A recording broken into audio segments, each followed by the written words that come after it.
presentan Chilevisión Noticias.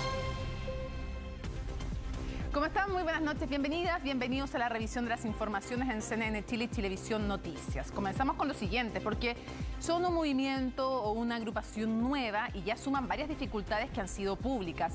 Fuga de adherentes, candidaturas que subieron y bajaron en solo horas y ahora la fallida postulación presidencial de Diego Ancalao. Tras la impugnación de los patrocinios por parte del CERVEL, este organismo presentará los antecedentes a la Fiscalía para que se investigue un presunto delito de falsificación de instrumentos públicos. El lunes había 9 candidatos en carrera, pero como dice la canción infantil, ahora solo quedan 7, aunque en el caso de uno de ellos, Diego Ancalao Gavilán, el problema es un poco más complejo. 23.135 aparecen suscritos bajo la condición ante mí en diferentes fechas de los últimos meses con firma y timbre del notario señor Patricio Saldívar Maquena. Hasta aquí todo puede estar en regla, el problema es lo que sigue. El Servicio Electoral ha rechazado estos patrocinios, toda vez que la notaría del señor Saldívar dejó de funcionar en el año 2018 y dicho notario falleció en febrero de este año. Más de 23.000 firmas impugnadas, un hecho que obliga al CERVEL a presentar los antecedentes ante el Ministerio Público. Para nosotros ha sido una noticia demoledora. Nunca pensamos que las personas que estaban a cargo del trabajo territorial no iban a hacer algo así. Este es un error que cometí yo por no supervisar el trabajo territorial. Es el fin de la carrera política y de muchas otras cosas más. Así de categórico ha sido la única declaración del ahora ex candidato, pero desde la lista del pueblo también hubo reacciones. La primera impresión siempre es un poco impactante.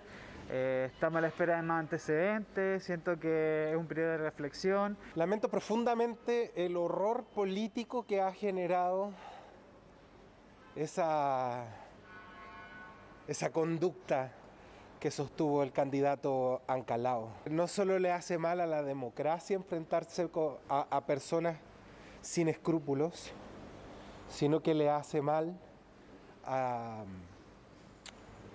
movimiento transformador refundacional de Chile. Desde el gobierno también se refirieron a este episodio. Nos parece muy grave que algunos que hacen gárgaras en querer pararse como en un pedestal de la moralidad y de qué es lo bueno y qué es lo malo, al mismo tiempo después lo que hagan es juntar 23.000 firmas de un notario que había fallecido en febrero y de una notaría que había cerrado hace 3 años atrás. Los problemas suman y siguen para la lista del pueblo. No pudieron inscribir candidatos a las parlamentarias, la fuga de adherentes que hoy son parte de la convención y además todo el problema presidencial comenzó con el anuncio de una candidatura que a las horas fue bajada.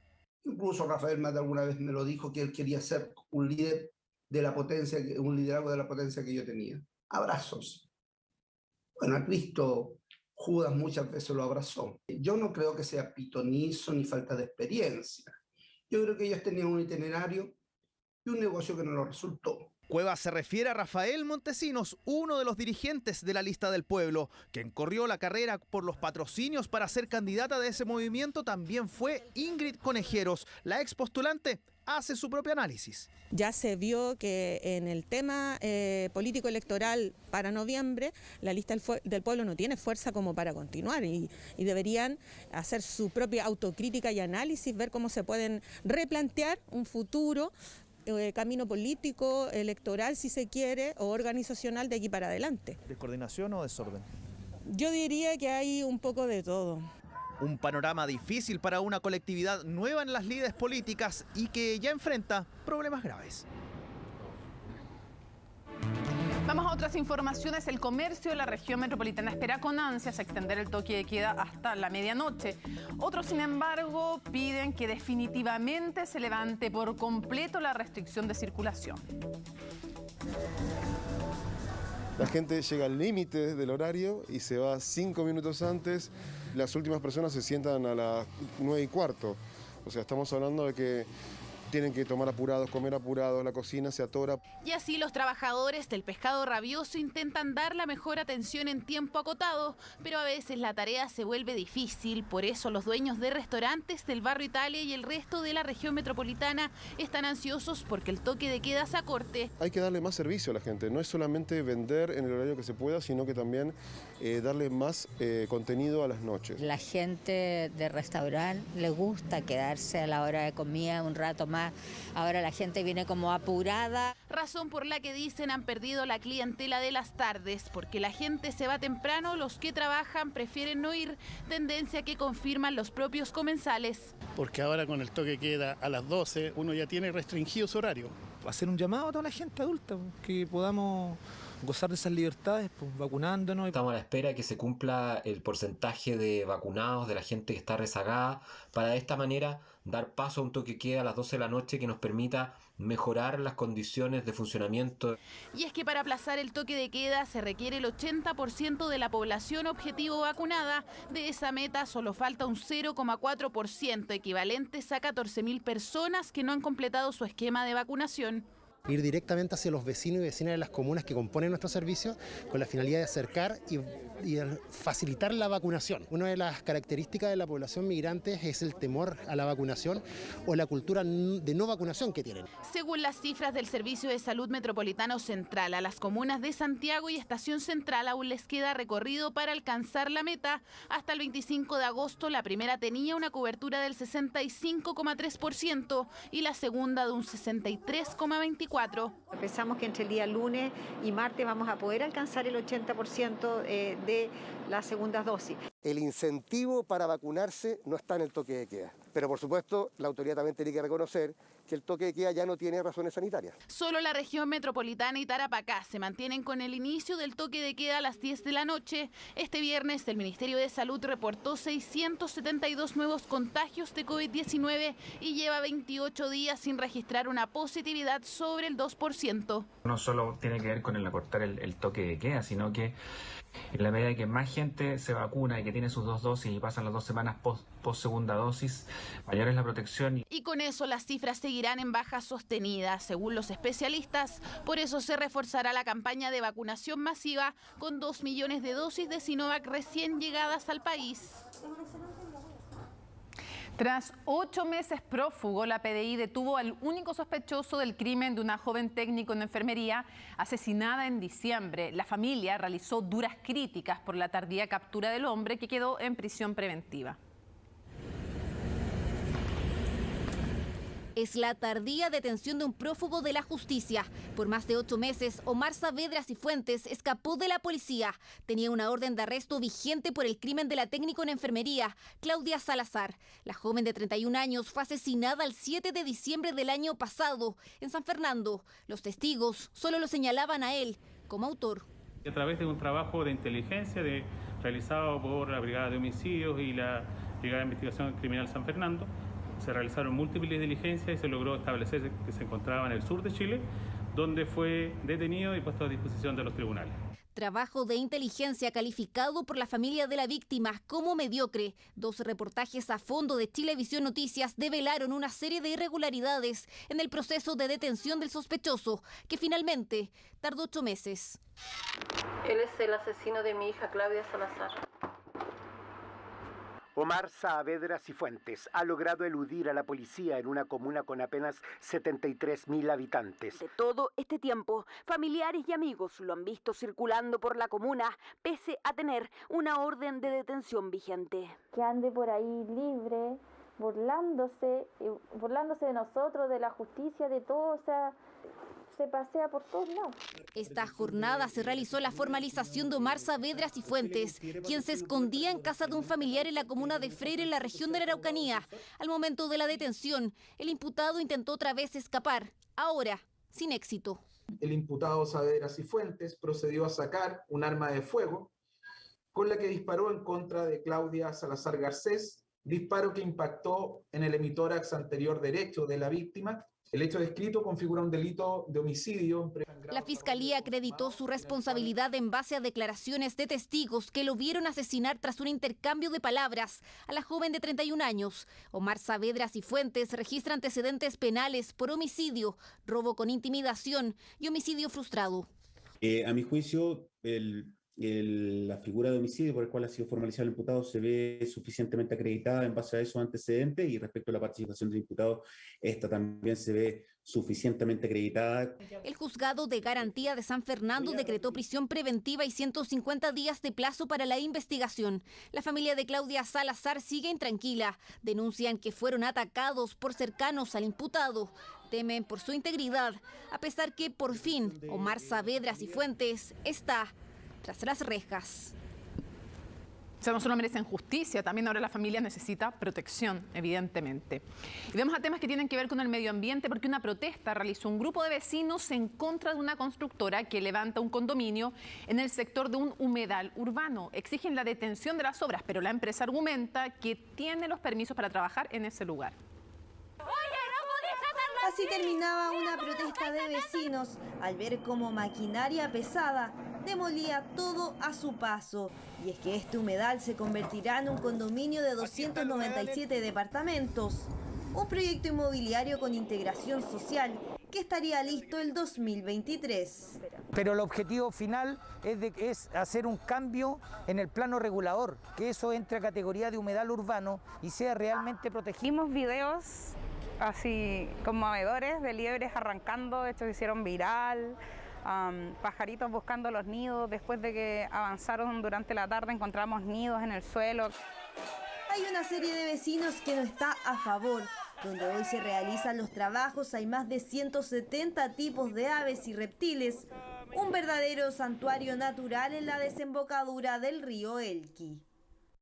Un humedal, un pulmón de energía, de humedad, de vegetación, no puede ser destruido de la manera que está ocurriendo. Lo que preocupa es que se ha normalizado la destrucción de diversos recursos naturales que tenemos.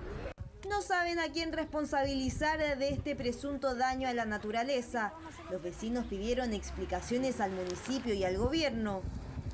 Desde el municipio nos llegó un comunicado de prensa donde expresa que es de completa responsabilidad del Ministerio de Vivienda y Urbanismo autorizar este tipo de construcciones. El plan regulador recoge cuando hay protección, pero esta protección tiene que estar declarada para que el plan regulador lo incorpore dentro de la protección que pueda tener una zona urbana.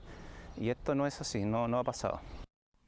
El lugar es un sitio privado y hoy no está declarado como humedal en registros oficiales.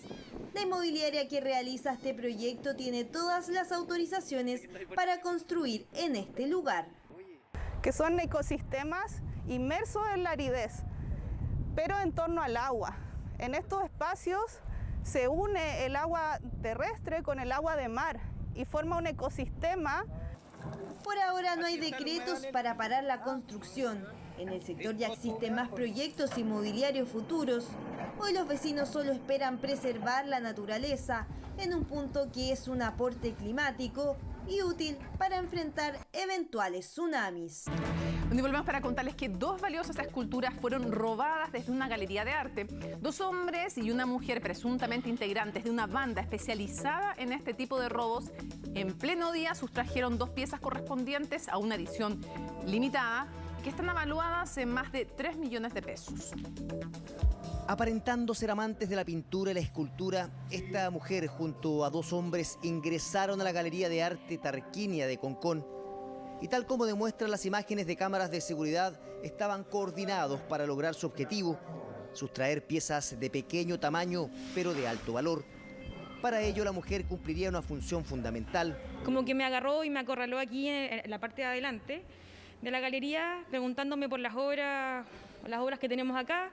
Me preguntaba qué son, qué significa esto. Mientras los 2 hombres se acercaban a las repisas donde se exponían algunas esculturas en bronce. Los 2 tipos se iban hacia atrás y ellos eran los que sustraían las obras mientras esta niña me como que me agarraba al final. Ubicación que ya habían estudiado, pues tal como demuestra la secuencia, se dirigieron sin dudar a 2 obras específicas, las que ocultaron entre sus vestimentas, para luego salir como si nada hubiese ocurrido.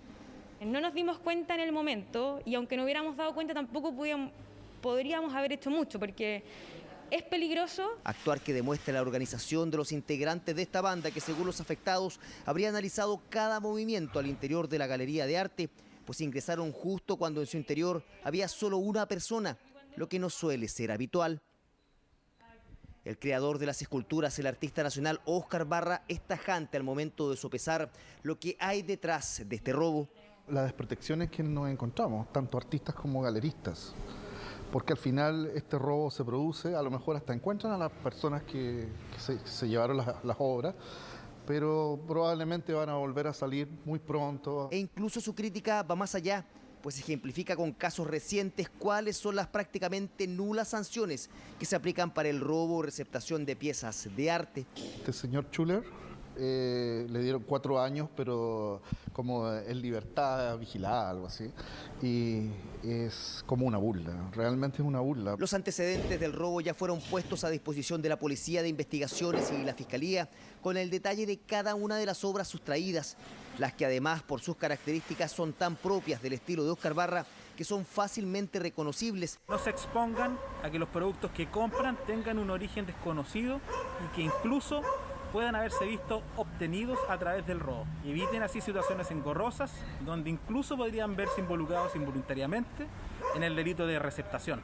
Un robo que además pone la alerta, pues según los afectados, resulta común que este tipo de bandas opere en pocos días en varios puntos del país para posteriormente desaparecer y dedicarse exclusivamente a la venta ilegal de todo tipo de obras de arte. Desde mañana toda la región metropolitana estará en fase 4, gran parte del país también estará en esa etapa o en fase 3, por lo que prácticamente no hay restricciones de movilidad. Corresponde entonces seguir con el ingreso familiar de emergencia hasta diciembre. En el Congreso piden una cosa y los economistas otra.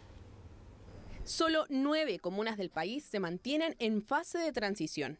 El resto, incluida toda la región metropolitana, estará desde este sábado en fase 3 o 4. Es decir, sin ningún tipo de restricción de movilidad, salvo, por supuesto, el toque de queda. Y sin limitaciones de desplazamiento para poder trabajar o desarrollar actividades productivas, han surgido algunos cuestionamientos respecto a la pertinencia de extender el ingreso familiar de emergencia. La verdad que la única justificación que uno puede encontrar para la extensión de estas ayudas son motivos político-electorales. Dichos recursos se pensaron con el objetivo de que las familias pudieran quedarse en casa sin ver afectados sus ingresos. Pero ahora, con una economía que se recupera poco a poco, cabe preguntarse, ¿se justifica la entrega del IFE hasta diciembre? Por supuesto que se justifica el IFE. Evidentemente sí se justifica extender el IFE. El IFE es una ayuda que debemos considerar. En el Congreso, que es donde se aprobó este instrumento, y también la extensión del estado de excepción que lo permite, los argumentos son variados y abarcan distintas aristas. Hay muchos empleos que se destruyeron como consecuencia de la pandemia y el proceso de recuperación de esos puestos de trabajo no es fácil, no es rápido y por tanto hay familias que dependen del IFE para tener al menos un ingreso en el hogar. También tiene una lógica de recuperar todo lo que las familias fueron perdiendo por el estallido social, por la pandemia, por haber perdido el trabajo. También entender que son montos bajos que tienen que ver con la vida cotidiana, lo básico, lo mínimo que necesita una familia. En términos económicos, la extensión del IFE sumado al ingreso laboral de emergencia significan un desembolso del Estado cercano a los 7.000 millones de dólares. No sacamos nada con seguir exigiendo beneficios sociales si todos sabemos que eso sale del Estado. Y el Estado se financia con impuestos, con una economía ordenada y estructurada. Por eso, los expertos recomiendan focalizar las ayudas. Un foco muy importante es el empleo, ayudar, ¿no es cierto?, a través de subsidios a las empresas para que puedan recolocar nuevamente puestos de trabajo y así concretar la reactivación económica tan deseada por nuestro país. Lo que se requiere es buscar políticas que permitan que la gente recupere sus empleos y focalizar las ayudas en las personas que están pasando por situaciones complejas. De no renovarse el estado de excepción, el IFE se entregará hasta diciembre. Si el Congreso aprueba una nueva prórroga, habría posibilidad de seguir extendiendo estas ayudas. Y la Seremi de Salud se disculpó con Daniela Chávez después de que acusara acoso por parte de funcionarios del Ministerio de Salud. Dijo que la fiscalización de si cumplía con su cuarentena tras un viaje al extranjero fue excesiva hasta 3 veces por día. Pero sí fue súper incómodo. No sé, me sentía como, no sé, vamos en un tour a ver a Daniela Chávez, a ver si sale ella. Es lo que le ocurrió a Daniela Chávez tras aterrizar en Santiago y llegar a su casa para cumplir cuarentena obligatoria. La modelo venía de Miami junto a su pareja y su hija, todos con PCR negativo y listos para cumplir con los 10 días de aislamiento. Y durante los 10 días venían todos los días a fiscalizar. Y algunas veces venían 2 y hasta 3 veces. Entonces eso me llamó muchísimo la atención. Toda persona que ingrese desde el extranjero debe someterse a un periodo de seguimiento, cumpliendo con el protocolo todos los días. Daniela llenaba una encuesta online para notificar su estado de salud, pero además de ello recibía la constante visita de la autoridad fiscalizadora. ¿Usted sí recibió a los fiscalizadores que iban a la casa de Daniela Chávez? Ya. ¿Cuántas veces los recibió? Nosotros recibimos tanta gente que no... ¿Pero habrá sido una vez, más de una vez? Sí, fueron varias veces. Según detalló Daniela, no solo fueron varias veces, hubo un día en que el timbre de su casa no paró de sonar. Cada 20 minutos, o sea, llegaba uno, se iba 20 minutos y venía otro y llamaban de nuevo, que se encontraban afuera. Y después 1 hora más. ¿Y venía una persona? No, venían varias personas en el auto, a veces se bajaban 2 y uno dice, ¿para qué se bajan 2 si es uno nomás que hace preguntas? Según datos de la Seremi de Salud Metropolitana, diariamente se realizan cerca de 7.500 inspecciones para fiscalizar el cumplimiento de cuarentenas de quienes llegan a nuestro país. Dichas visitas pueden ejecutarse más de una vez al día. Tengo unos amigos que salieron y que sí los fueron a fiscalizar, pero iban una vez al día nomás. ¿Iban una vez al día todos los días? Todos los días. Pero a Daniela Chávez no solo la visitaban varias veces al día, sino que también, asegura, la llamaban en reiteradas ocasiones. Poniendo en duda si eso se fiscaliza para todos por igual, pues me imagino que no es así, pues debe haber otra cosa detrás. O sea, definitivamente no es así. Hemos viajado nosotros dentro de Chile, no fuera del país, ni en el aeropuerto te fiscalizan. Y por ello Daniela se cansó y reclamó a la autoridad sanitaria. A los días, un correo, la Seremi de Salud se disculpaba por tanta preocupación. Estimada Daniela, junto con enviar mis cordiales saludos, hago extensivas a usted las disculpas institucionales por la desagradable situación que tuvo que enfrentar con personal de la Seremi de Salud Metropolitana durante el periodo que tuvo que dar cumplimiento a una cuarentena obligatoria. Me parece desordenado que no sepan que tantas personas están yendo a la misma casa, siendo que deben haber muchos más viajeros que fiscalizar y se están repitiendo la misma persona. Tras la denuncia de la modelo, la Seremi de Salud Metropolitana le solicitó que entregara todos los antecedentes para aclarar lo ocurrido. Aseguraron que tomarán las acciones pertinentes en caso de existir alguna irregularidad en el proceso de tan atenta fiscalización. O sea, está claro que alguna irregularidad había, porque otros no lo fiscalizan ni por casualidad. Bueno, el escándalo por la irregular inscripción de Diego Ancalao como candidato presidencial llegará a la justicia. Firma frente a un notario fallecido, acusaciones al interior de la lista del pueblo y ahora una investigación que deberá determinar quién es el responsable de falsificar un sello y además firma notarial.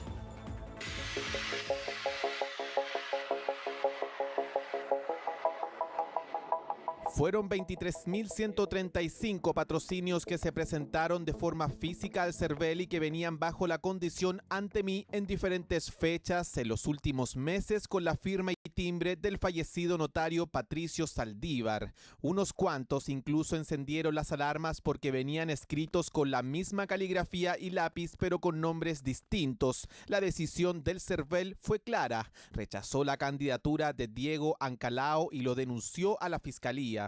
No contamos con la resolución que dictó el CERVEL ni con los antecedentes que fundan el rechazo de su candidatura. La notaría de Patricio Saldívar dejó de funcionar el 2018 y el notario falleció en febrero de este año, un mes antes que el equipo de Ancalao comenzara a presentar las firmas supuestamente ante el mismo notario. Yo considero que eso es absolutamente impresentable.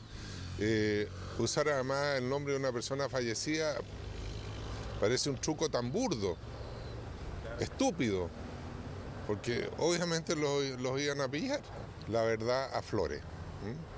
Porque si un candidato llega a ser tal a través de falsificar instrumentos públicos y en forma reiterada, porque aquí son miles de firmas, miles. En menos de 72 horas, el CERVEL notó irregularidades y su propio presidente, Andrés Tagle, se habría dado cuenta por una inusual casualidad. Claro, es cercano a mí, yo lo conozco hace varios años y por lo tanto era lógico que sabía que a mí se me había muerto el suegro. La coincidencia que él es el presidente del CERVEL, ¿no? ¿Cómo pudo desarrollarse esta irregularidad? ¿Qué tan responsable es Diego Ancalao por los hechos frente al accionar de los encargados de recolectar los patrocinios? Pero está fallecido en febrero de este año. Lo que corresponde es que la Corte de Apelaciones en un proceso dicte una resolución y se nombre un interinato. Y estas firmas se hubiesen obtenido y autorizado bajo esa figura, las firmas que acompañó al candidato Diego Ancalao serían válidas. Pero el cese de sus funciones desde el punto de vista jurídico, que es lo que nos interesa, se produce justamente en 2018. Actualmente la titular desde el año 2018 APP septiembre es la notaria Pilar Gutiérrez. De existir una irregularidad, habrían responsables, encargados territoriales. No se trata solamente que a la persona le hayan robado los timbres o los hayan falsificado. Tienen que haber hecho una firma relativamente similar. Pero es precisamente una ex miembro del Comité Ejecutivo de la Lista del Pueblo la que hoy pone en duda la inocencia de Diego Ancalao en este escándalo. Y los candidatos debemos ser súper celosos con los patrocinios que se buscan, con las personas que te apoyan. Aquí se ha invalidado un proceso democrático. ¿Ya? Un proceso democrático que se había llevado a cabo internamente y se había además invalidado todo un proceso de trabajo de meses que habíamos hecho con todo el comité, apoyando al Comité de Estrategia Política, buscando esta candidatura presidencial que cumpliera con ese estándar ético y desde esa lógica nunca el señor Ancalao cumplió con ese estándar. El siguiente capítulo de esta novela electoral se podría escribir en los tribunales cuando la Fiscalía reciba la denuncia del Servicio Electoral y el ex candidato Ancalao deba revelar quién o quiénes estuvieron a cargo de juntar las firmas para su candidatura. Bueno, y el Ministerio Público investiga una red de contrabando de joyas robadas en el extranjero donde estarían vinculados detectives de la PDI, también comercializadores de accesorios de lujo, y en la receptación de estas incluso son indagadas figuras muy conocidas como Paribet. La causa hasta ahora es reservada y se baraja que en los próximos días emanen órdenes de detención. ¿Cuántas veces hemos escuchado de chilenos robando por el mundo? Verdaderas redes de ladrones, desde los conocidos lanzas internacionales a aquellos que se han dedicado a desvalijar casas en búsqueda de joyas de alto valor. En Australia, Estados Unidos, se encuentran con más chilenos allá y empiezan a efectuar estos robos. Pero no necesariamente ellos se trasladan a otros países juntos, sino que se van un par a delinquir a otro continente, por así decirlo, y perpetran otro tipo de delitos con otros chilenos. Y el destino de lo que sustraen ha sido incluso el envío desde el extranjero a nuestro país, quedando pendiente la respuesta cómo logran hacerlo. Lo que revela un reportaje del Centro de Investigación Periodística CIPER entrega una posible salida: los tentáculos de estas organizaciones que han llegado a la propia Policía de Investigaciones, en la que sería una importante red de contrabando de los últimos 3 años. En CIPER hemos seguido desde un inicio, hace por lo menos más de un mes, que publicamos que efectivamente estaba siendo investigado el ex director de la PDI. En ese trayecto fue que nos encontramos con esta otra relación, digamos, de la PDI o de algunos efectivos de la PDI en casos de corrupción que la Fiscalía en este minuto está trazando justamente. La investigación tiene carácter de reservada y es liderada por el fiscal jefe de la Fiscalía de Pudahuel, Eduardo Baeza, quien se encontraría indagando la participación de varios detectives que tendrían conexión con quienes han llegado a sustraer relojes que podrían llegar a costar hasta 70 millones de pesos. Eso en la escala del contrabando. También se indaga un lavado de activos y receptación. Allí estarían vinculados empresarios y conocidas figuras como el anticuario Marco Antonio López Spagui, más conocido como Paribet. Horas de escuchas telefónicas así lo demostrarían. Alguien conocido por el hecho de ser el cónyuge de una de las animadoras más conocidas de nuestro país, que es Tonka Tomisic. Efectivamente, nosotros hoy día tomamos contacto con ella. Ella nos pidió un momento para poder terminar su labor de trabajo, pero después ya no pudimos volver a contactarla. Diría que no quiso conversar con nosotros respecto de esto. Hay muchos imputados que ni siquiera ellos saben que están siendo investigados, y los investigadores, los fiscales en este caso, o incluso la propia PDI, se encarga de hacer todas esas diligencias en forma reservada. El reportaje de la periodista Paulina Toro además señala que los otros imputados en la causa serían incluso comercializadores de accesorios de lujo que tendrían joyerías en el centro de Santiago. Consultamos a la PDI por este nuevo caso que remece a la institución, pero señalaron que por ser una investigación en reserva no pueden referirse al respecto. Lo mismo la Fiscalía Occidente, cuyo persecutor estaría a la espera que se emanen las respectivas órdenes de detención que podrían ejecutarse durante los próximos días. Y esta es información de último minuto porque justamente ante la investigación reservada de la cual le contábamos, que instruye la Fiscalía Occidente, y la publicación en CIPER de esta vinculación de funcionarios de la PDI con una presunta red de contrabando de joyería, mediante un comunicado, Marco Antonio López, más conocido como Paribet, pareja de la animadora Tonka Tomisic, aludido en el reportaje, señaló que estaba enterado hace algunos meses de la investigación y que dispuso de su total disponibilidad ante su posible vinculación con el caso. Sin embargo, aseguró, abro comillas, que, comillas, jamás he incurrido en algún tipo de conducta reñida con la ley, ni menos involucraría a mi familia en una situación de esa magnitud. Agrega además que, como es reservada esta investigación, aunque pidió antecedentes, no conoce detalles de la investigación justamente por aquello, pero que se pondrá además a disposición todos los antecedentes que le pidan en caso de ser necesario. Cambiamos completamente de tema porque luego de que el reportaje de Chilevisión Noticias y CNN Chile, realizado por nuestro compañero Daniel Matamala, revelara que Jorge Abbott se reunió en su casa con el senador de la DC, Jorge Pizarro, antes de ser nombrado fiscal nacional y mientras el senador era indagado en el caso SQM, este viernes los persecutores regionales firmaron una declaración para respaldar a su jefe directo. El parlamentario falangista también hizo frente a los cuestionamientos, mientras que el Frente Amplio estudia presentar una nueva solicitud de destitución en contra de Abbott. Difícilmente el fiscal nacional Jorge Abbott pudo anticipar que menos de 24 horas después de conocida esta entrevista se iba a reactivar la propuesta para destituirlo de su cargo. Y es que justamente eso estudian nuevamente los mismos que ya lo intentaron en 2018. La razón, en parte la revelación de que antes de ser electo se reunió con el senador Jorge Pizarro, en ese entonces investigado por el caso SQM. El senador Pizarro en un recinto particular, ¿sí? ¿En la casa del senador Pizarro? No. ¿En una oficina? No, en una casa ya particular. ¿En una casa de quién? ¿Ah? ¿En la casa de quién? En mi casa. ¿Y con el senador Pizarro habló de su causa cuando se juntó con él en su casa? Para nada. No, para nada. Jamás.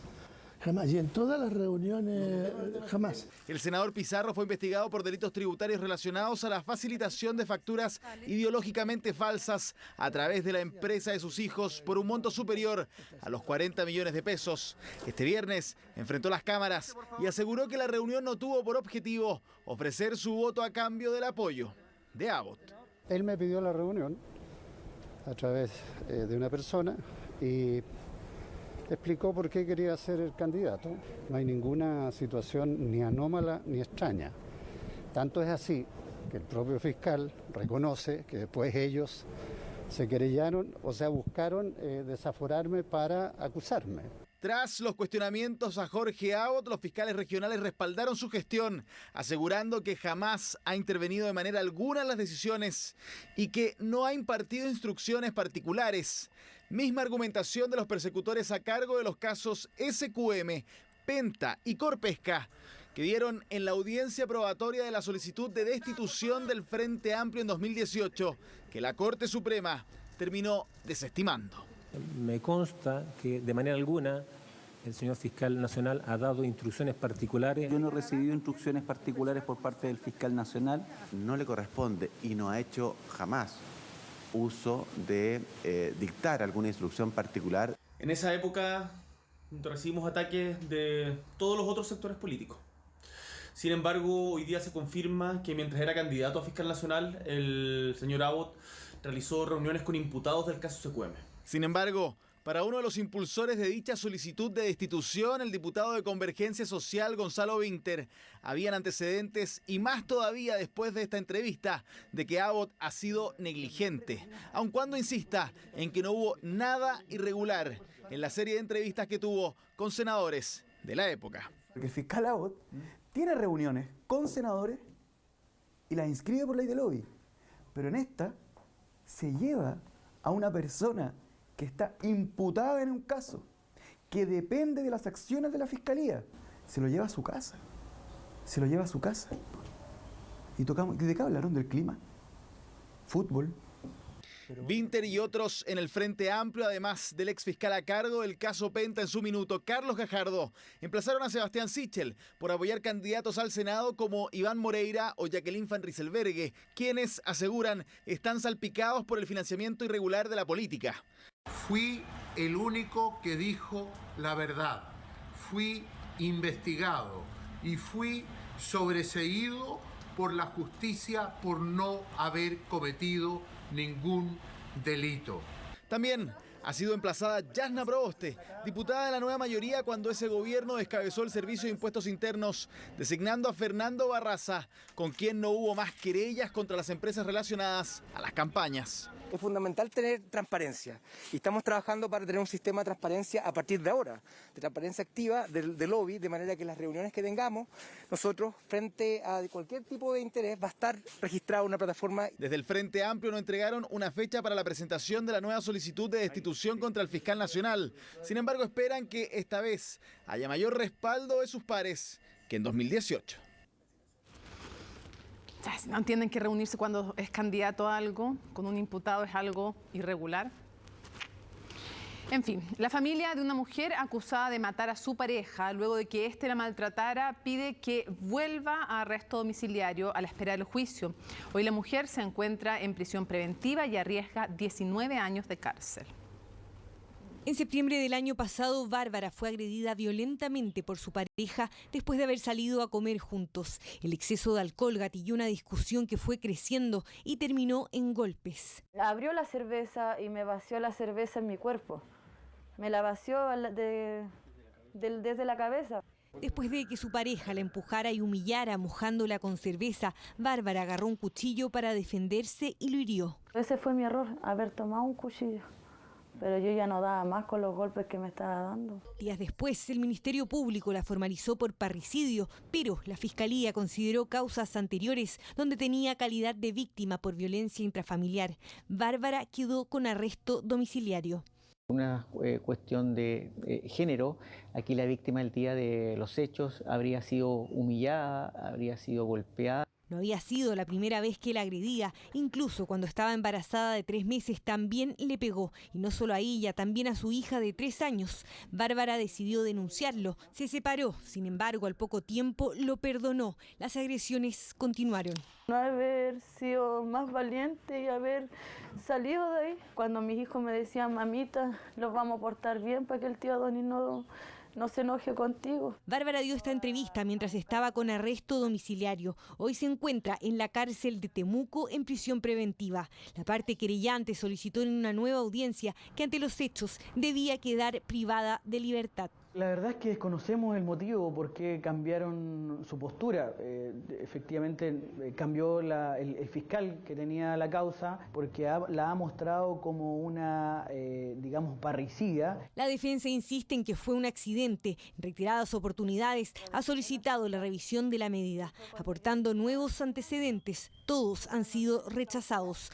La familia denuncia que en 9 meses la causa no avanza. Están preocupados porque Bárbara arriesga una pena de 19 años. Lo que más le cuesta a ella es estar separada de su hijo y de su familia. El menor va a empezar a caminar, tiene como 1 añito. Queremos que todas las instituciones incorporen el enfoque de género, sobre todo cuando se analizan las causas y antes de fallar. Esta mujer ha sido víctima de violencia durante años. El hijo menor quedó a cargo de los abuelos paternos. Expertas señalan que muchas veces víctimas de violencia intrafamiliar terminan generando algún tipo de lesiones, incluso la muerte. En definitiva, se ve configurado por el maltrato permanente.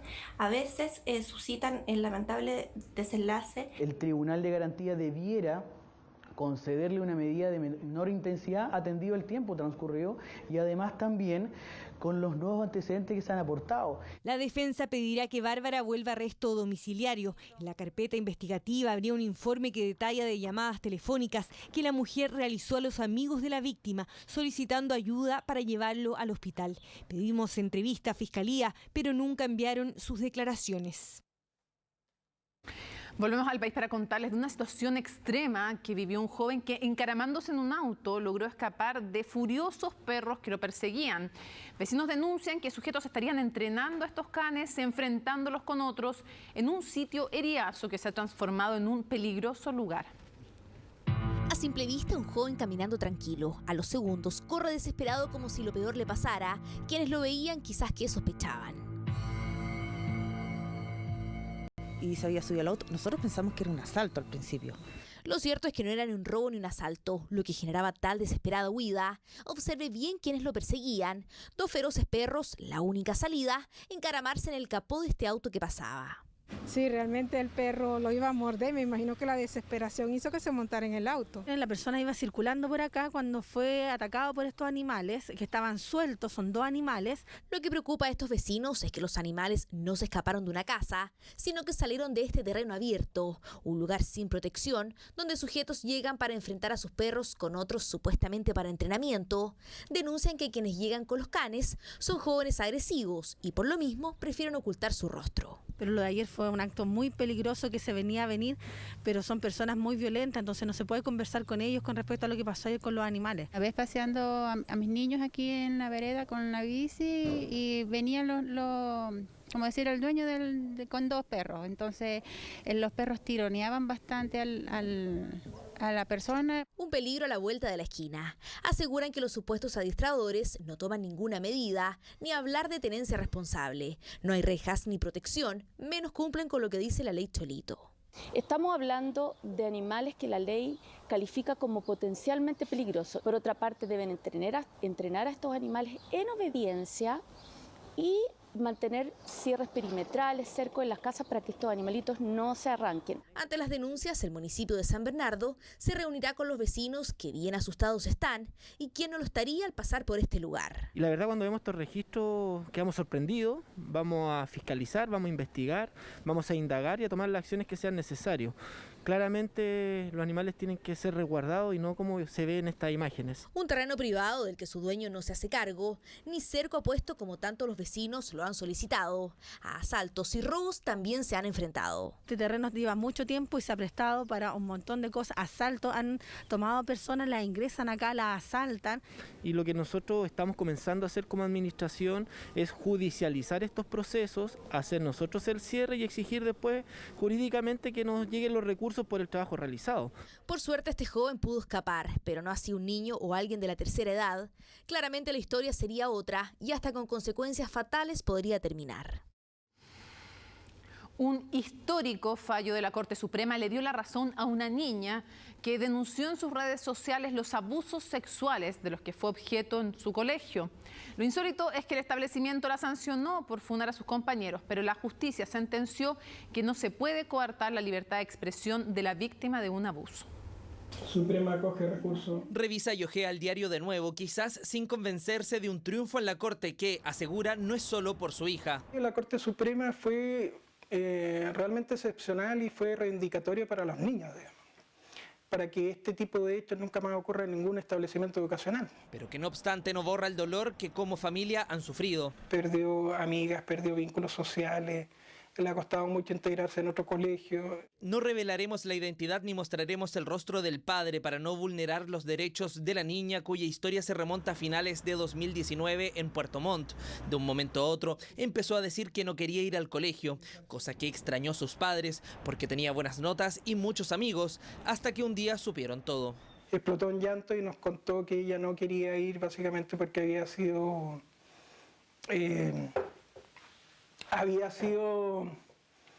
violentada, por así decirlo, con actos de connotación sexual. Una situación que, de acuerdo al padre, le generó un cuadro de ansiedad extremo, además de depresión.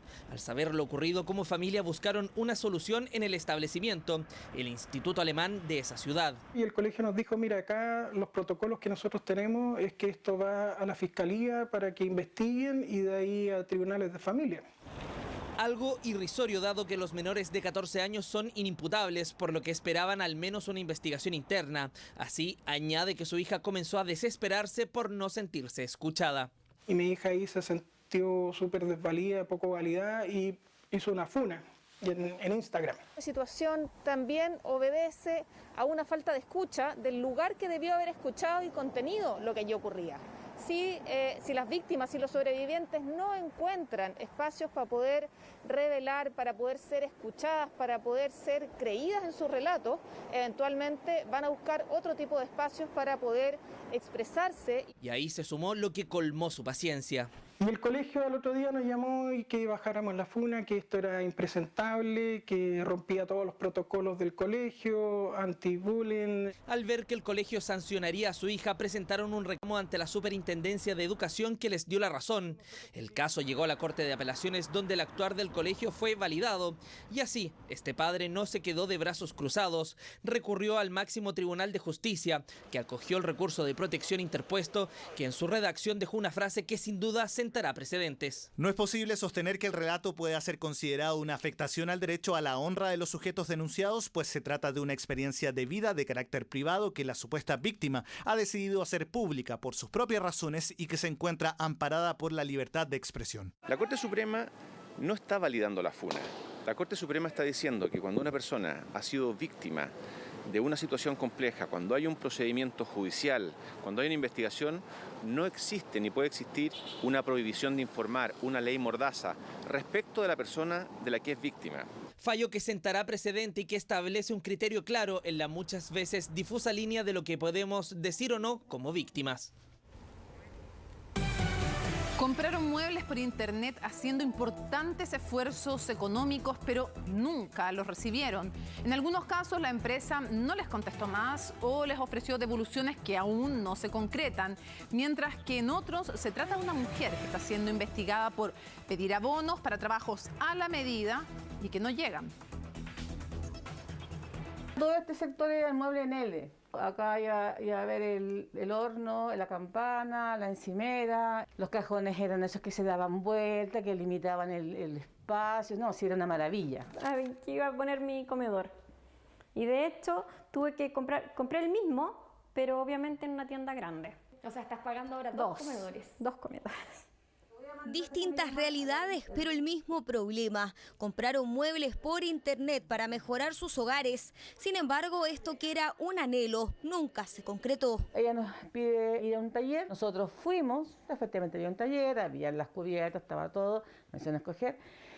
Ya me dice, mira, tu cocina vale tanto, tú tienes que darme el 50% para que yo empiece a trabajar y el 31 de julio yo te tengo todo instalado en tu casa. Esa fue la promesa que le hicieron a Andrea en mayo de este año. A la vendedora la había contactado por Marketplace de Facebook con este usuario. Tras conocer su taller le pagó 500.000 pesos como abono. Todo iba bien hasta que se acercó la fecha de entrega. Me llama y me dice, ¿sabes qué, señora Andrea? Lo que pasa es que tengo un problema con los instaladores, que se me fue uno, estoy atrasada. Me da un poco más de tiempo. No, ningún problema, no te preocupes. Ese mismo día yo me instalo a ver redes sociales, a mirar Facebook y me encuentro con una funa. Decidí exponerla en las redes sociales diciendo de que no confiaran en el trabajo de ella porque está estafando a las personas y nos dice, mira, hay otras personas que también han sido estafadas En diciembre de 2020, Mario y su pareja también contrataron a esta supuesta vendedora. Juntaron sus retiros del 10% para arreglar su departamento, pero después del pago no les contestó más. Estamos preparados para ir a instalar la cocinita. Aquí va uno de los maestros de Estrella. Este es uno de los videos que la mujer envió a los clientes para convencerlos. Quienes no creyeron llegaron hasta el mall del mueble de San Bernardo para pedir explicaciones, ya que aparecen las boletas que entregaba.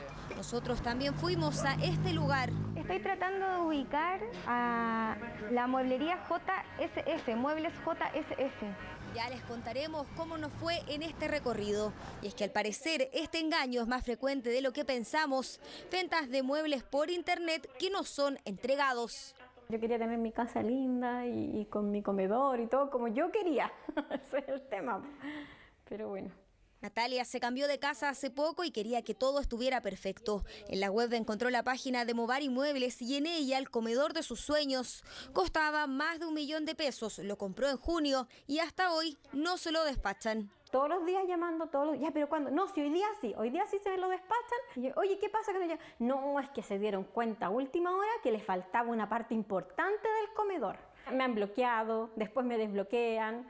Para dar más excusas. En internet ya son varios los reclamos en contra de esta empresa. Solo el Cernac ha recibido 11 de ellos. En 4 ocasiones la compañía no respondió, como es el caso de Israel, que también compró a fines de junio. Yo busqué en redes sociales, no había ningún comentario negativo. También el método de pago era por WebPay y posterior al plazo que se estaban demorando y teniendo ciertas excusas, me dedico a revisar en redes sociales y ahí encuentro que en el mes de julio ya detonó el tema, es decir, que no era la única persona que había sido afectada. Cuando una empresa sistemáticamente no cumple con lo comprometido, no responde por sus incumplimientos y no se encuentra ubicable para sus clientes, es razonable pensar que puede haber una intención de engañar. Lo que hace el Cernac es derivar los antecedentes al Ministerio Público para que investigue penalmente este tipo de casos.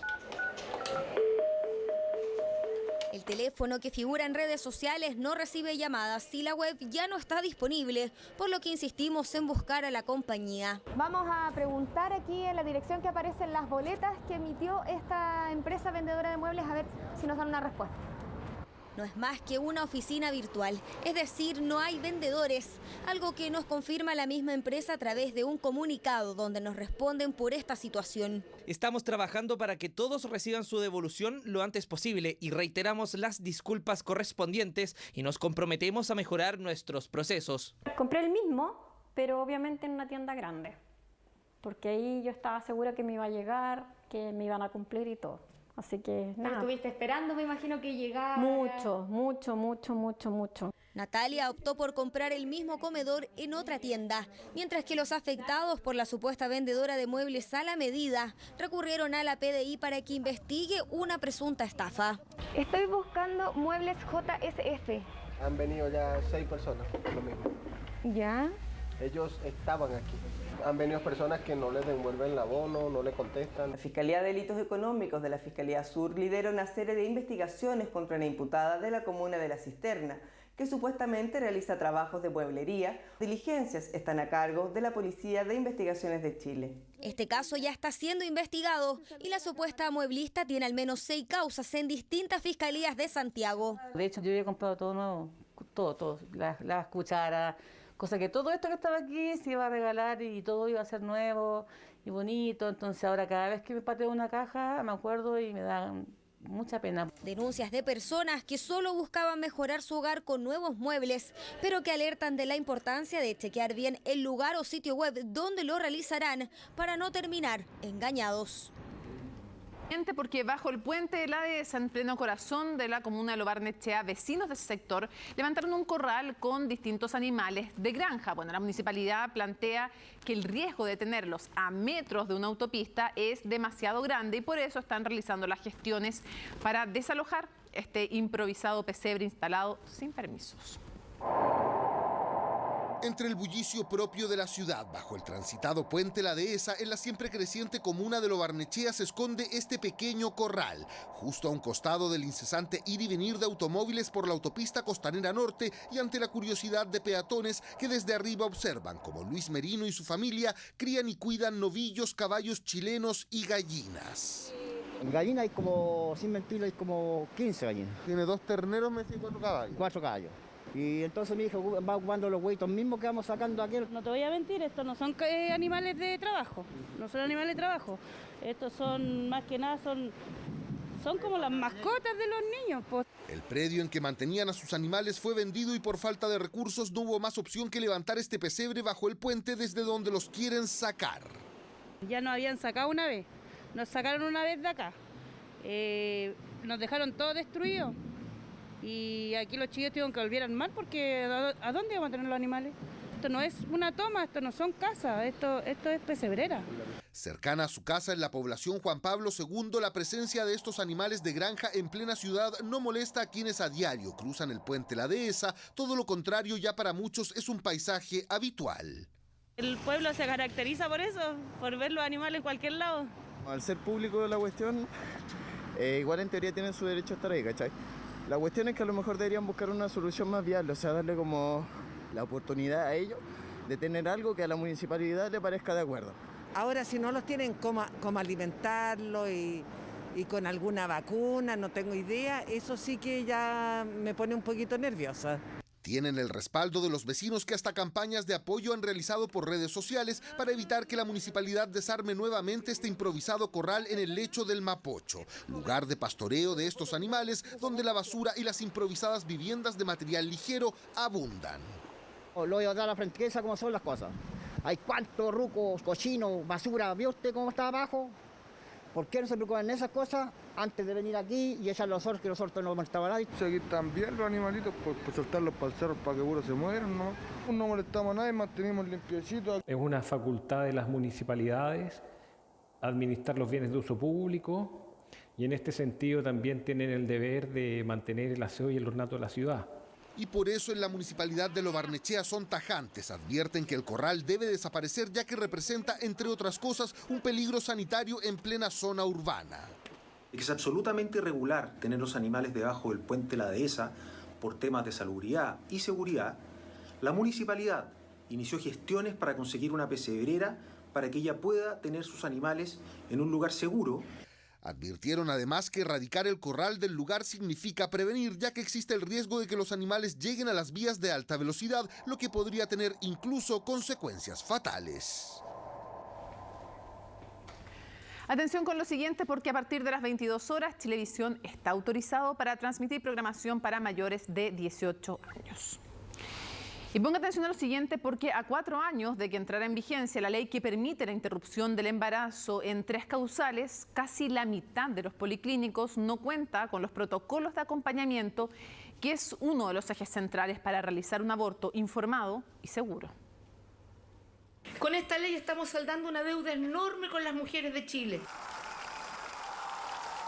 Así, entre aplausos, en el 2017, Chile dejó de ser parte de la lista de los únicos 5 países en los que todavía se penalizaba completamente el aborto. A 4 años de que entró en vigencia la ley que permite la interrupción del embarazo en 3 causales, riesgo de vida de la madre, inviabilidad fetal y violación, es pertinente preguntarse, ¿han funcionado realmente los protocolos que establece esta ley? Hasta la fecha nosotros llevamos 60 interrupciones del embarazo por las 3 causales, siendo la causal 2, que es la inviabilidad fetal, es la más frecuente, un 55%. La sigue la violación, que es la causal 3. Según las cifras del Hospital El Carmen, el aborto por causal de violación se cuadruplicó en el 2020. Por ello, en este proceso participa un equipo multidisciplinario donde el acompañamiento se vuelve primordial. Vale decir, la persona consulta por esta situación, cuenta su historia, que es una historia que obviamente queda absolutamente confidencial, y después ingresa a un programa de acompañamiento por una dupla psicosocial. Desde que entró en vigencia, en Chile se han realizado 2.556 abortos por las 3 causales, pero no todos los centros de salud han cumplido con lo que establece la ley. La ley 21.030 establece que la mujer que decide interrumpir su embarazo por alguna de las 3 causales debe tener un acompañamiento antes, durante y después del procedimiento. El informe titulado ¿Garantiza el Estado los derechos de las mujeres? Arroja que un 44.8% de los policlínicos no cuenta con estos protocolos y de 70, solo 29 cuentan con un equipo de acompañamiento psicosocial. Y eso impacta decididamente en la calidad de la salud que están recibiendo esas mujeres, en la forma en la que el sistema las acoge o no. Y solo 15 de los 29 servicios de salud consultados informaron haber efectuado capacitaciones de personal médico en técnicas modernas de vaciamiento uterino. Desde el Colegio de Matronas advirtieron que en la administración anterior no se alcanzaron a realizar capacitaciones masivas que aún esperan. Vamos a cumplir 4 años y en estos 4 años tenemos por lo menos 3 generaciones nuevas de médicos, médicas, matronas y matrones que probablemente no han recibido ninguna formación en lo que significa la técnica de vaciamiento endouterino. Otro dato que arroja este informe es el quiebre de stock de los fármacos para realizar los abortos, mifepristona y misoprostol. Pero es un funcionamiento que requiere una revisión, es un funcionamiento que necesita de un compromiso del Ministerio de Salud de poner atención a cómo se ejecutan sus propias normas. Chilevisión Noticias envió 5 preguntas al Ministerio de Salud relacionadas con las cifras revisadas en este informe. Solamente respondieron una, mencionando que no es efectivo el quiebre de stock de los medicamentos mencionados. A pesar de haber entrado en vigencia hace 4 años, la ley del aborto en 3 causales aún está al debe con las mujeres de Chile. Bueno, finalizan las noticias, pero los invitamos a seguir en Chilevisión. Esta noche viene el mes del humor en PH, continúa. Hoy nos visitan Mauricio Flores, Chiqui Aguayo, Álvaro Salas Beni y Patricio Mejías. Y en CNN Chile una gran invitación, CNN Magazine con doña Viviana Encina. En nombre de todo el equipo, gracias por informarse con nosotros. Que descansen. Chao.